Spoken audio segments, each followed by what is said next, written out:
Chapter 10.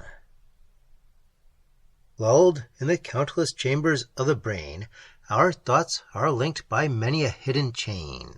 Awake but one, and lo, what myriads rise! Each stamps its image as the other flies. Pleasures of Memory.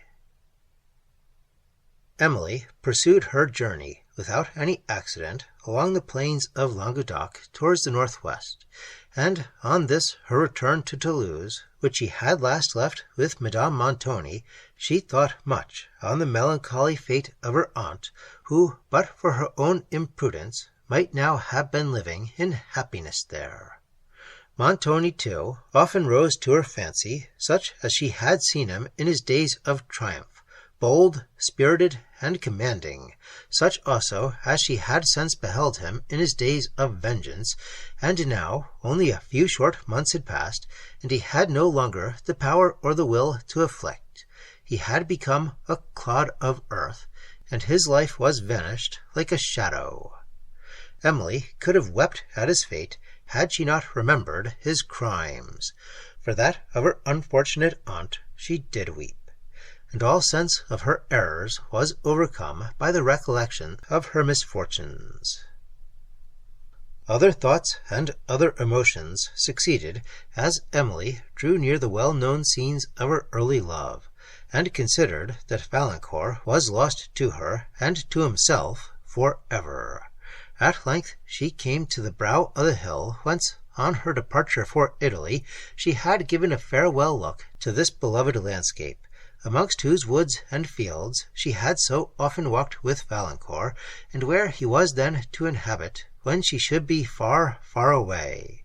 She saw once more that chain of the Pyrenees which overlooked La Vallée, rising like faint clouds on the horizon. "There, too, is Gascony, extended at their feet," said she. "Oh, my father, my mother! And there, too, is the Garonne," she added, drying the tears that obscured her sight. "And Toulouse, and my aunt's mansion, and the groves in her garden. Oh, my friends, are ye all lost to me? Must I never, never see ye more?"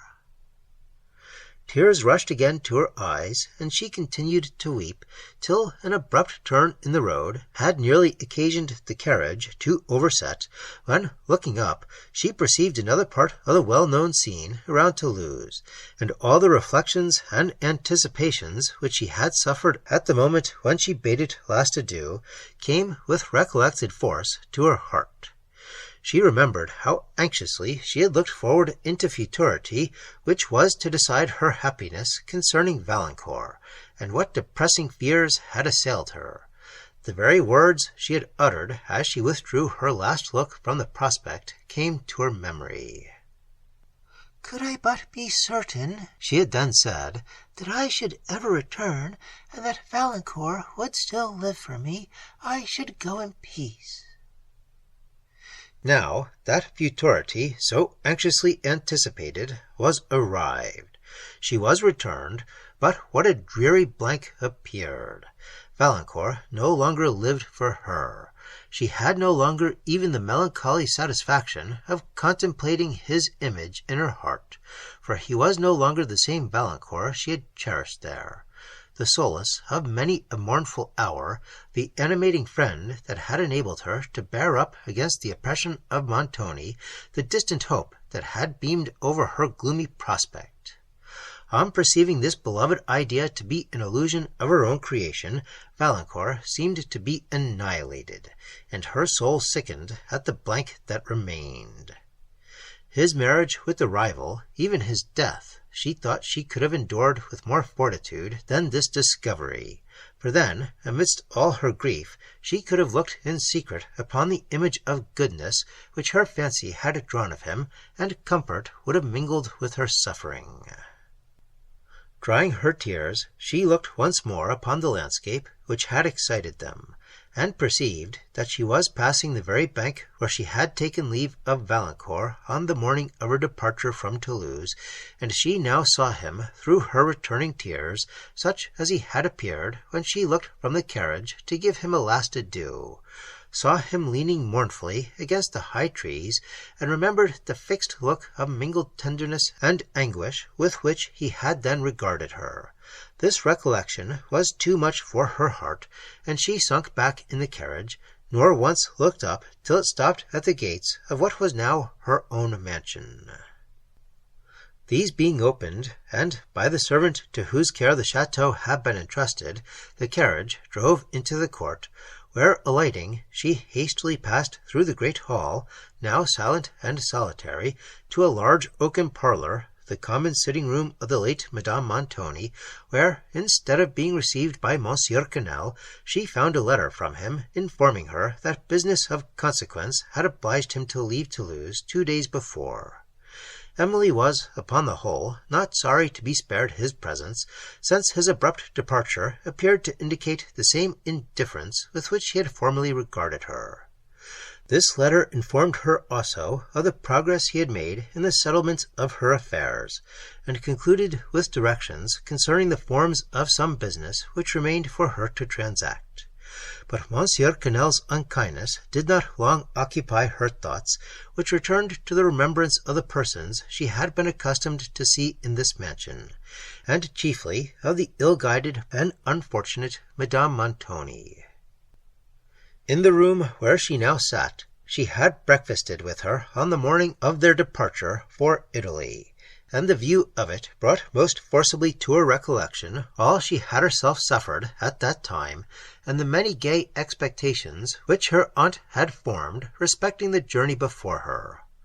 While Emily's mind was thus engaged, her eyes wandered unconsciously to a large window that looked upon the garden, and here new memorials of the past spoke to her heart, for she saw extended before her the very avenue in which she had parted with Valancourt on the eve of her journey, and all the anxiety, the tender interest he had shown concerning her future happiness, his earnest remonstrances against her committing herself to the power of Montoni, and the truth of his affection, came afresh to her memory.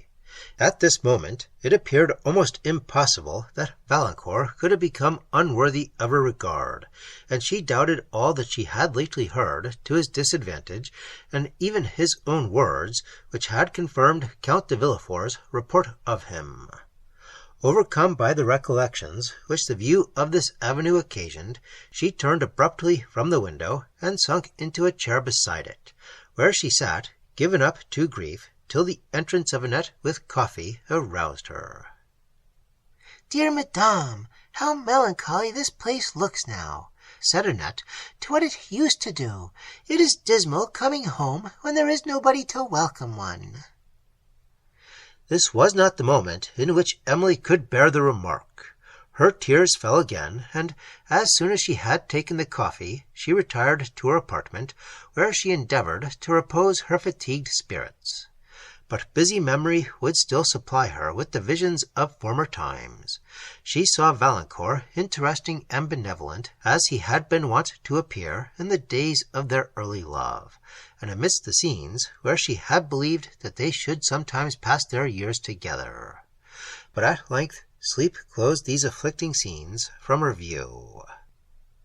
On the following morning, serious occupation recovered her from such melancholy reflections, for, being desirous of quitting Toulouse, and of hastening on to La Vallée, she made some enquiries into the condition of the estate, and immediately dispatched a part of the necessary business concerning it, according to the directions of Monsieur Quesnel.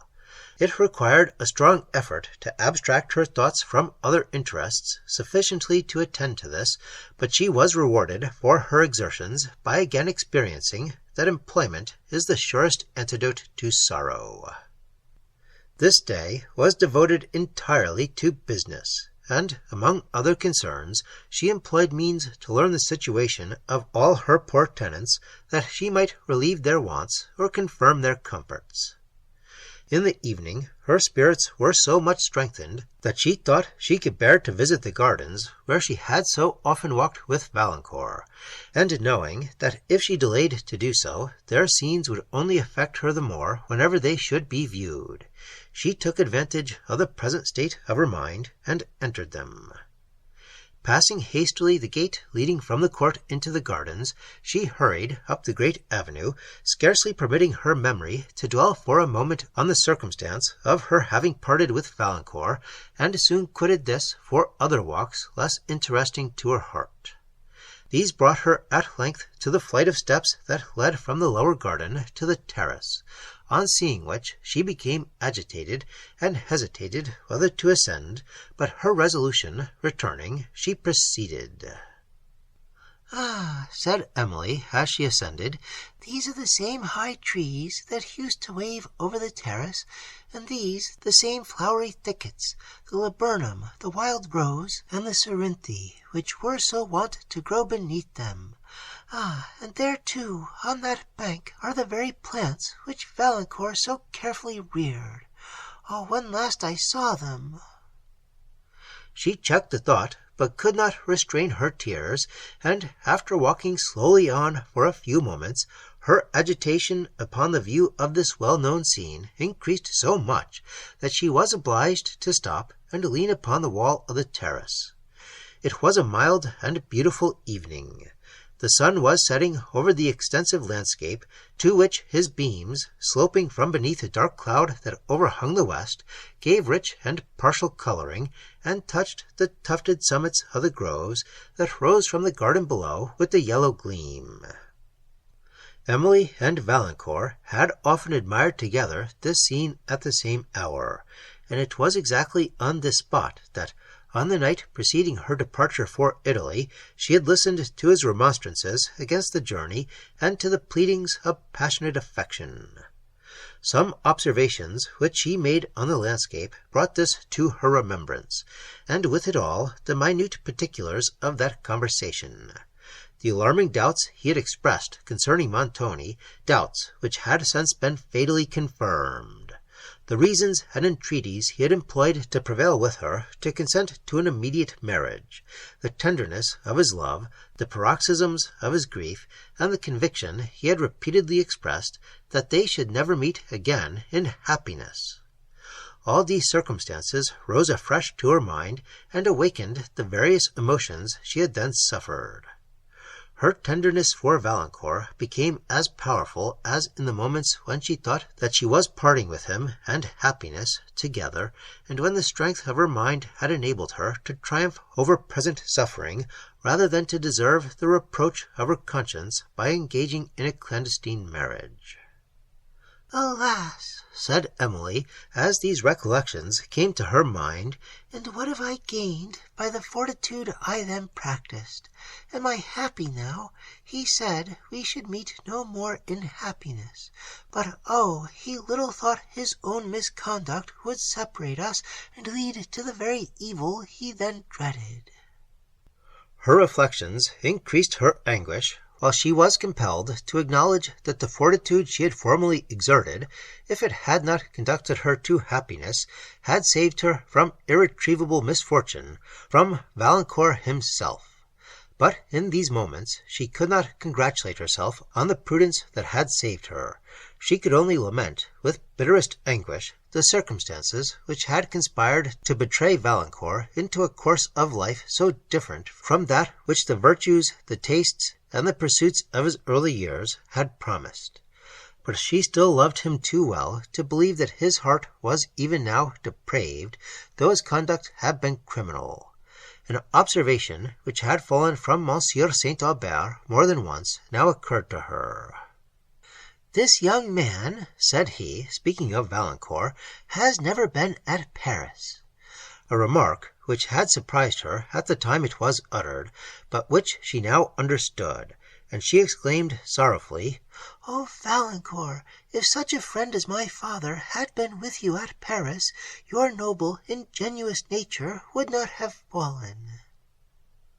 The sun was now set, and recalling her thoughts from their melancholy subject, she continued her walk, for the pensive shade of twilight was pleasing to her, and the nightingales from the surrounding groves began to answer each other in the long-drawn plaintive note which always touched her heart, while all the fragrance of the flowery thickets that bounded the terrace was awakened by the cool evening air, which floated so lightly among their leaves that they scarcely trembled as it passed.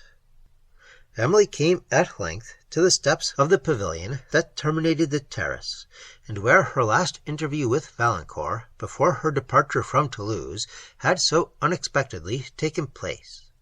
The door was now shut, and she trembled while she hesitated whether to open it. But her wish to see again a place which had been the chief scene of her former happiness, at length overcoming her reluctance to encounter the painful regret it would renew, she entered. The room was obscured by a melancholy shade, but through the open lattices, darkened by the hanging foliage of the vines, appeared the dusky landscape, the Garonne reflecting the evening light, and the west still glowing.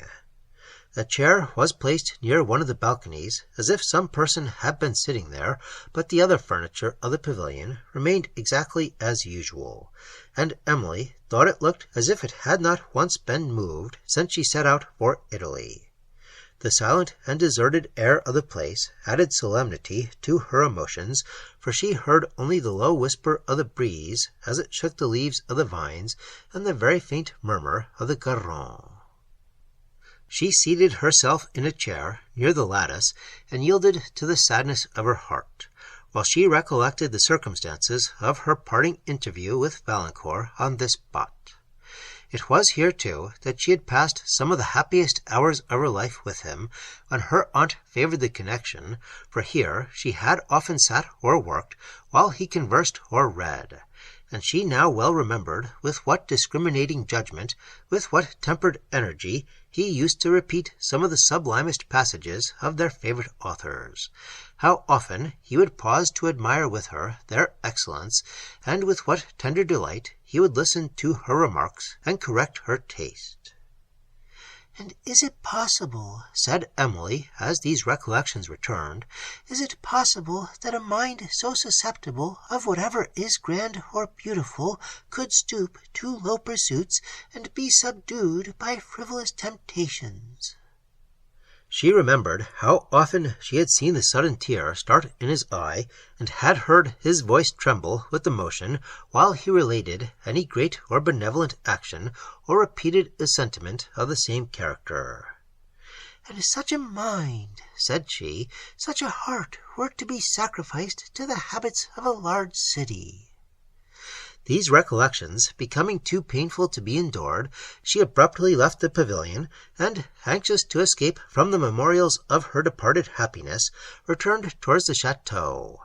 As she passed along the terrace, she perceived a person walking with a slow step and a dejected air under the trees at some distance. The twilight, which was now deep, would not allow her to distinguish who it was, and she imagined it to be one of the servants, till the sound of her steps seeming to reach him, he turned half round, and she thought she saw Valancourt. Whoever it was, he instantly struck among the thickets on the left, and disappeared, while Emily, her eyes fixed on the place whence he had vanished, and her frame trembling so excessively that she could scarcely support herself, remained for some moments unable to quit the spot, and scarcely conscious of existence. With her recollection, her strength returned, and she hurried towards the house, where she did not venture to inquire who had been in the gardens, lest she should betray her emotion, and she sat down alone, endeavouring to recollect the figure, air, and features of the person she had just seen.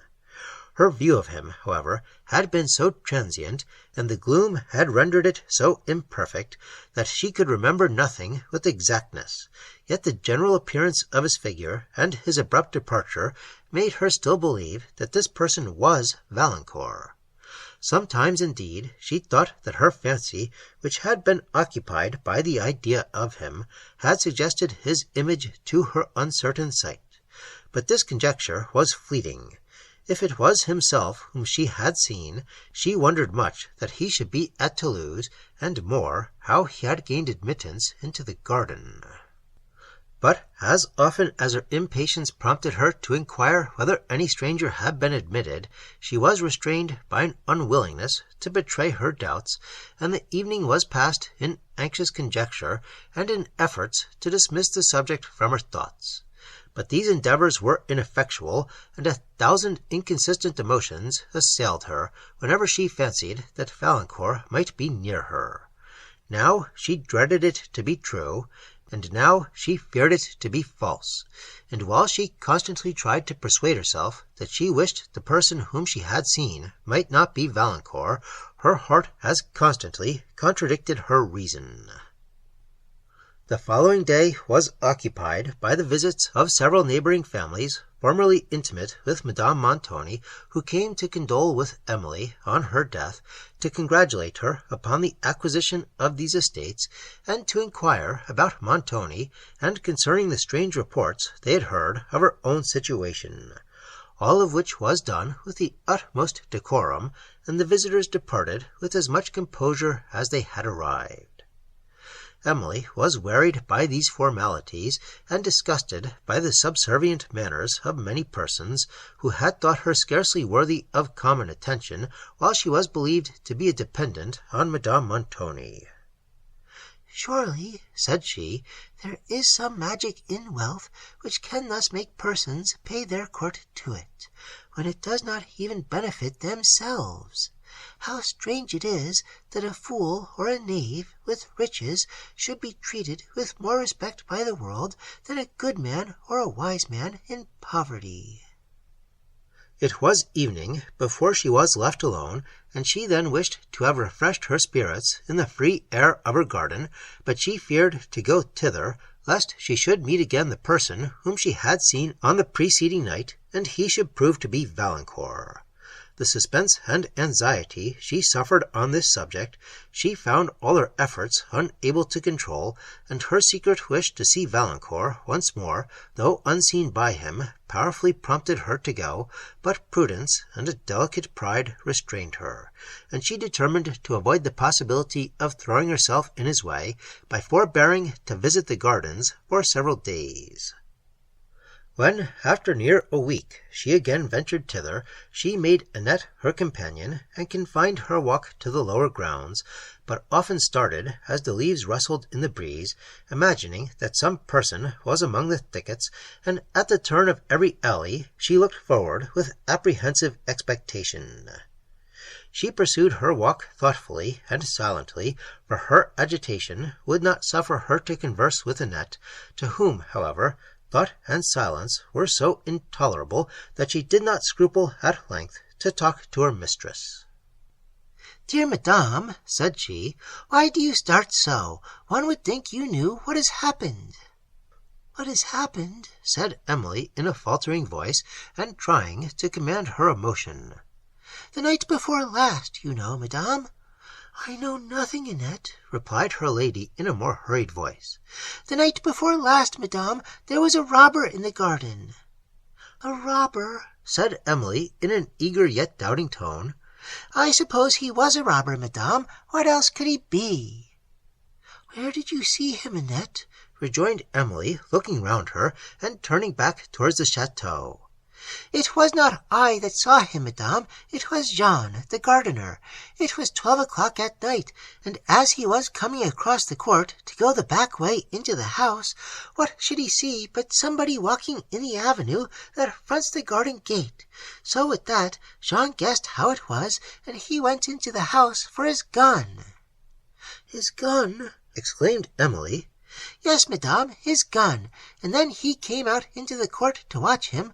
Presently he sees him come slowly down the avenue, and lean over the garden gate, and look up at the house for a long time, and I warrant he examined it well, and settled what window he should break in at." "But the gun," said Emily, "the gun." Yes, madame, all in good time.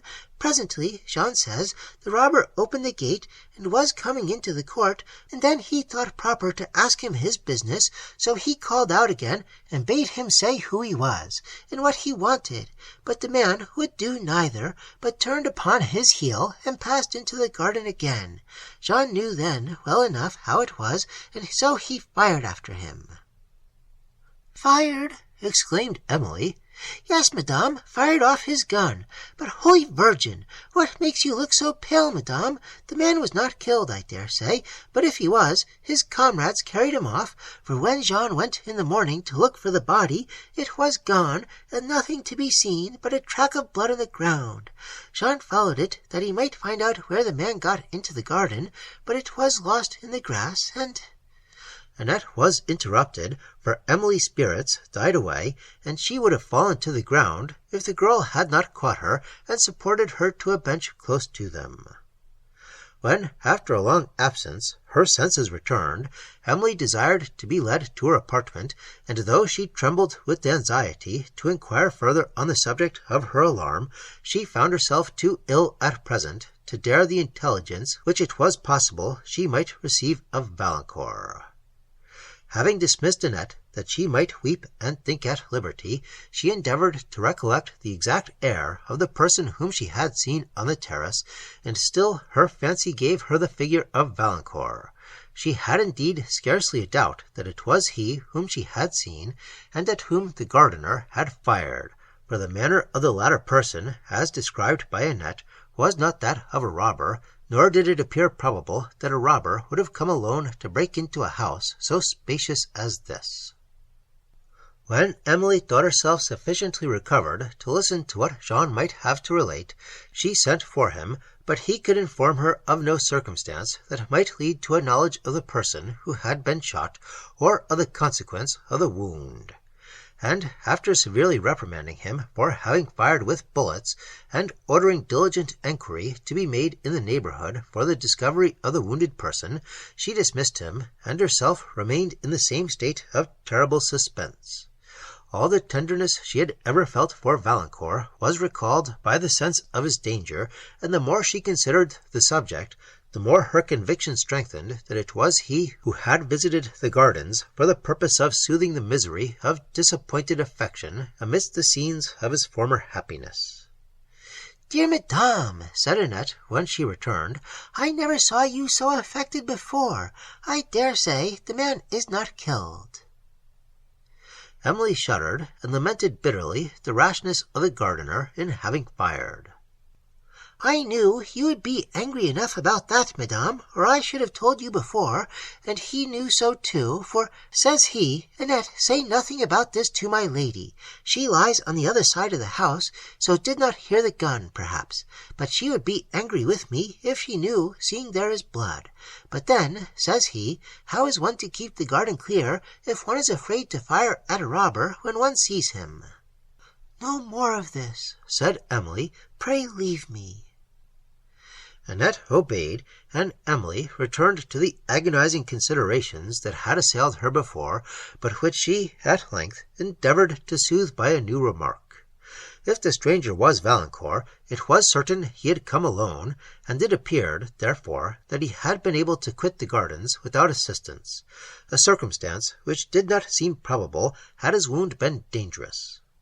With this consideration, she endeavoured to support herself during the enquiries that were making by her servants in the neighbourhood. But day after day came, and still closed in uncertainty concerning this affair, and Emily, suffering in silence, at length drooped and sunk under the pressure of her anxiety.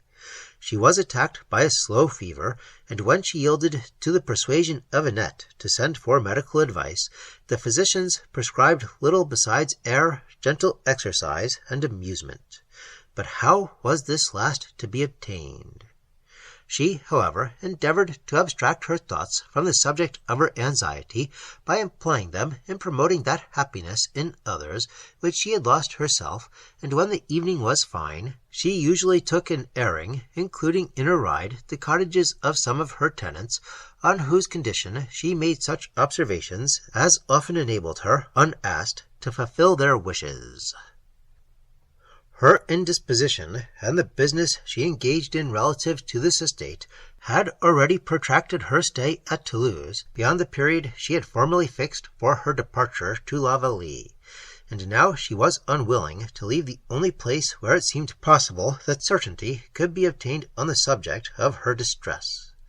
But the time was come when her presence was necessary at La Vallée, a letter from the Lady Blanche now informing her that the Count and herself, being then at the chateau of the Baron Saint-Foix, proposed to visit her at La Vallée on their way home, as soon as they should be informed of her arrival there.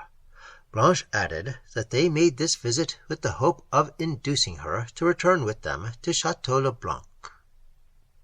Emily, having replied to the letter of her friend, and said that she should be at La Vallée in a few days, made hasty preparations for the journey, and, in thus leaving Toulouse, endeavoured to support herself with the belief that, if any fatal accident had happened to Valancourt, she must in this interval have heard of it. On the evening before her departure, she went to take leave of the terrace and the pavilion.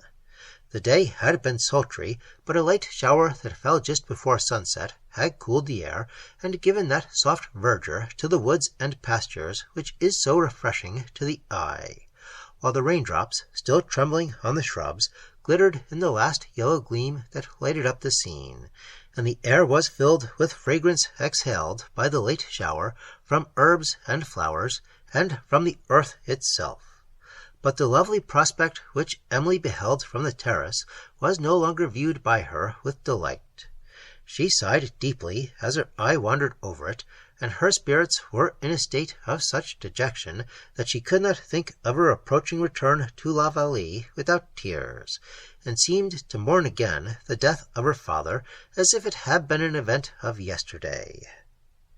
Having reached the pavilion, she seated herself at the open lattice, and while her eyes settled on the distant mountains that overlooked Gascony, still gleaming on the horizon, though the sun had now left the plains below, "Alas," said she, "I return to your long-lost scenes, but shall meet no more the parents that were wont to render them delightful.